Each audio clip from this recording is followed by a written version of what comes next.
got to pay, we got the water bill, we got the light bill, and bills are real 100%, but financial security means you can kind of get past that. All it takes is a little bit of planning, a little bit of preparation. Good Lord. And give me 1 second. My wife knocked on the door, and I think that she needs me for something. Hold on for 1 second. Yes, babe. Hi. Okay, does she need me for anything? Because I'm in class. Okay. Okay.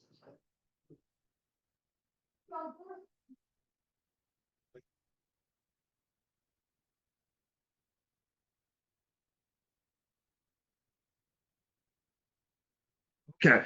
So it's really funny. So literally the boxes have to be moved from in front of the furnace. And as I'm explaining all this to y'all, there's like thousands of people watching and like you need me to move the boxes right now. Is that really that? Anyway, so let's get back to it. Let's get back to the topic. All right, so here's the thing. You see husband problems. That's what that's called. So generally speaking, what I liked about what Dr. Frazier said is that ultimately, if you look at people that end up in different economic circumstances, you'll find that there's a connection between consciousness or time, what you might call time consciousness. What are you thinking about? Where are when you think about your priorities, what are they based on? What are you aiming for? Like what are you processing on a regular basis? And not just what are you processing, but what has your life afforded you the ability to process? I mean, let's just be clear. A financially secure person can afford to sit and think about the next 10 years because they're not having to worry about the next 5 days. Okay. And so it does take time to get to that point. But in my view, if you talk about things like the American dream, what should your dream be? I don't think the American dream should ever consist of stupid things like a dream job.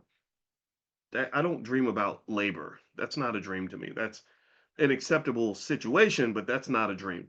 Uh, One part of the American dream might be the ability to truly rise to the consciousness level that you desire because you've been able to create enough security around your lower level needs.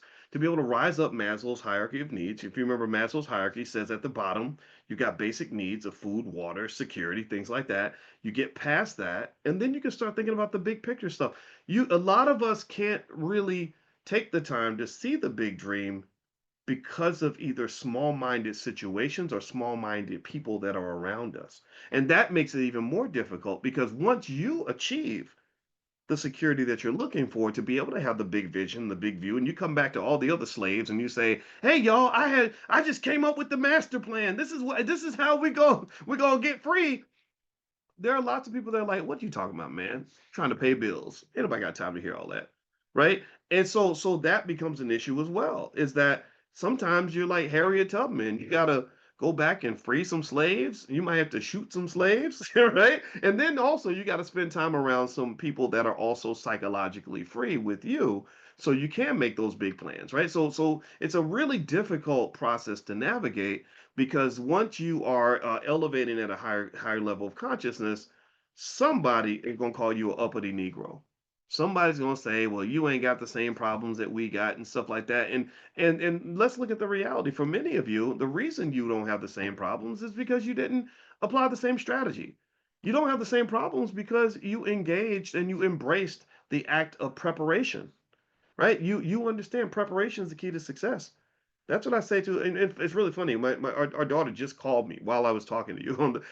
Now I gotta go because this morning her, just so you know what happened, her eyelash, she accidentally cut off her eyelash on the left eye. I could not tell the difference. I swear I couldn't tell it. But apparently for little girls, losing an eyelash is like getting shot in the leg. Like it's like literally like or like going to jail or getting beat up. I mean, it's like the worst. It's like a catastrophe. So I'm up here trying to figure. I'm talking to Chat GPT like she lost her eyelash.